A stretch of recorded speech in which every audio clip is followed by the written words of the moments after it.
ನಮಸ್ಕಾರ. ರಾಮಾಯಣ ಮಹಾಕಾವ್ಯದ ರಚನೆಯ ಕುರಿತು ಸುದೀರ್ಘವಾದ ಮಾಹಿತಿ ಇಲ್ಲಿದೆ. ಆದಿಕವಿ ವಾಲ್ಮೀಕಿಯಿಂದ ರಾಮಾಯಣ ಮಹಾಕಾವ್ಯದ ರಚನೆ.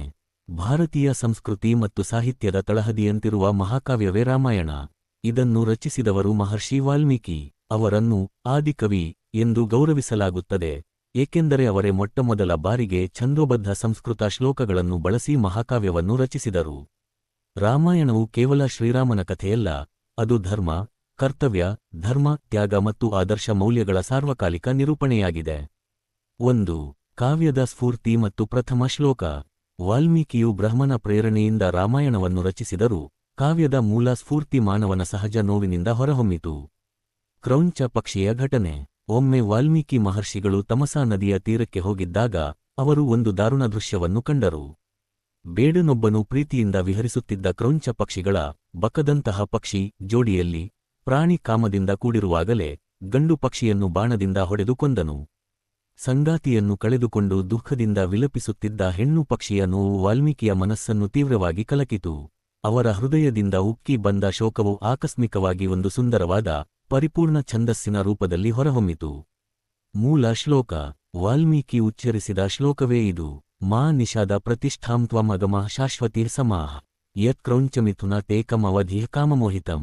ಈ ಶ್ಲೋಕವನ್ನು ಸಂಸ್ಕೃತ ಸಾಹಿತ್ಯದಲ್ಲಿ ಮೊದಲ ಛಂದೋಬದ್ಧ ಶ್ಲೋಕ, ಅಂದರೆ ಕವಿಯ ವಾಕ್ಯ ಎಂದು ಪರಿಗಣಿಸಲಾಗಿದೆ.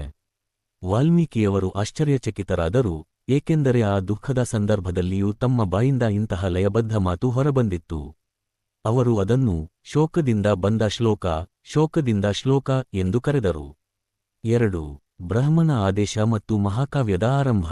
ಈ ಅನಿರೀಕ್ಷಿತ ಘಟನೆಯ ನಂತರ ಸೃಷ್ಟಿಕರ್ತನಾದ ಬ್ರಹ್ಮನು ವಾಲ್ಮೀಕಿಯ ಆಶ್ರಮಕ್ಕೆ ಆಗಮಿಸಿದನು. ಬ್ರಹ್ಮನ ಸೂಚನೆ. ಬ್ರಹ್ಮನು ವಾಲ್ಮೀಕಿಗೆ ಆ ಶ್ಲೋಕವು ತಮ್ಮ ಅನುಗ್ರಹದಿಂದಲೇ ಲಯಬದ್ಧವಾಗಿ ಮೂಡಿ ಬಂದಿದೆ ಎಂದು ತಿಳಿಸಿದರು.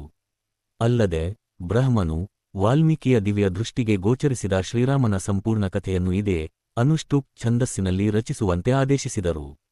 ಈ ಕಥೆಯು ಭೂಮಿಯ ಮೇಲೆ ಪರ್ವತಗಳು ಮತ್ತು ನದಿಗಳು ಇರುವವರೆಗೆ ಶಾಶ್ವತವಾಗಿ ಉಳಿಯಬೇಕು ಎಂದು ಆಶೀರ್ವದಿಸಿದರು. ಹೀಗೆ ಕಾವ್ಯದ ವಿಷಯ ಮತ್ತು ಛಂದಸ್ಸು ದೈವಿ ಪ್ರೇರಣೆಯಿಂದ ನಿರ್ಧಾರವಾಯಿತು. ನಾರದರಿಂದ ಸ್ಫೂರ್ತಿ. ರಚನೆಗೆ ಮುಂಚೆಯೇ ದೇವರ್ಷಿ ನಾರದರು ವಾಲ್ಮೀಕಿಗೆ ಶ್ರೀರಾಮನ ಸಂಪೂರ್ಣ ಸಂಕ್ಷಿಪ್ತ ಕಥೆಯನ್ನು ನಿರೂಪಿಸಿದರು. ಇದು ವಾಲ್ಮೀಕಿಗೆ ರಾಮಾಯಣವನ್ನು ವಿಸ್ತಾರವಾಗಿ ಮತ್ತು ನಿಖರವಾಗಿ ರಚಿಸಲು ಮಾರ್ಗದರ್ಶನ ನೀಡಿತು. 3.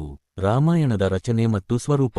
ದೈವಿಕ ಆಶೀರ್ವಾದ ಮತ್ತು ನಾರದರ ಮಾರ್ಗದರ್ಶನದೊಂದಿಗೆ ವಾಲ್ಮೀಕಿ ಮಹರ್ಷಿಗಳು ರಾಮಾಯಣವನ್ನು ರಚಿಸಿದರು. ಕಾಂಡಗಳ ವಿಭಾಗ. ಮಹಾಕಾವ್ಯವು 7 ಭಾಗಗಳಾಗಿ ಕಾಂಡಗಳು ವಿಭಜಿಸಲ್ಪಟ್ಟಿದೆ. ಇದು ಶ್ರೀರಾಮನ ಜೀವನದ ವಿವಿಧ ಹಂತಗಳನ್ನು ವಿವರಿಸುತ್ತದೆ. ಬಾಲಕಾಂಡ, ರಾಮನ ಜನನ, ಬಾಲ್ಯ, ವಿಶ್ವಾಮಿತ್ರರ ಜೊತೆ ಪಯಣ ಮತ್ತು ಸೀತಾಕಲ್ಯಾಣ. ಅಯೋಧ್ಯಾಕಾಂಡ, ರಾಮನ ಯುವರಾಜ ಪಟ್ಟಾಭಿಷೇಕದ ತಯಾರಿಕೆ ಮತ್ತು ನಂತರ ಕೈಕೇಯಿಯ ಕೋರಿಕೆಯ ಮೇರೆಗೆ ವನವಾಸಕ್ಕೆ ತೆರಳುವುದು. ಆರಣ್ಯಕಾಂಡ, ದಂಡಕಾರಣ್ಯದಲ್ಲಿ ರಾಮ, ಲಕ್ಷ್ಮಣ ಮತ್ತು ಸೀತೆಯ ವನವಾಸ ಮತ್ತು ಸೀತೆಯನ್ನು ರಾವಣ ಅಪಹರಿಸುವುದು. ಕಿಷ್ಕಿಂಧಾಕಾಂಡ, ರಾಮನು ಸುಗ್ರೀವನನ್ನು ಭೇಟಿಯಾಗುವುದು, ವಾಲಿಯ ವಧೆ ಮತ್ತು ಸೀತಾನ್ವೇಷಣೆಗೆ ಸಿದ್ಧತೆ. ಸುಂದರಕಾಂಡ, ಹನುಮಂತನು ಸಮುದ್ರವನ್ನು ದಾಟಿ ಲಂಕೆಯನ್ನು ಪ್ರವೇಶಿಸಿ ಸೀತೆಯನ್ನು ಕಂಡು ಹಿಡಿಯುವುದು. ಯುದ್ಧಕಾಂಡ, ಲಂಕಾಕಾಂಡ, ರಾಮ-ರಾವಣರ ನಡುವಿನ ಮಹಾಯುದ್ಧ, ರಾವಣನ ವಧೆ, ಸೀತೆಯ ಅಗ್ನಿಪರೀಕ್ಷೆ ಮತ್ತು ಅಯೋಧ್ಯೆಗೆ ಮರಳಿ ಪಟ್ಟಾಭಿಷೇಕ.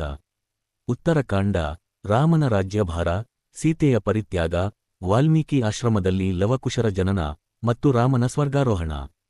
ಶ್ಲೋಕಗಳ ಸಂಖ್ಯೆ. ವಾಲ್ಮೀಕಿ ರಾಮಾಯಣವು ಒಟ್ಟು 24,000 ಶ್ಲೋಕಗಳನ್ನು ಒಳಗೊಂಡಿದೆ.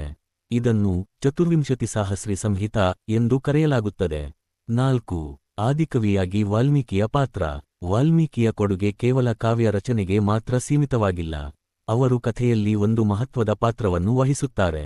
ಕವಿ, ಗುರು ಮತ್ತು ಆಶ್ರಯದಾತ.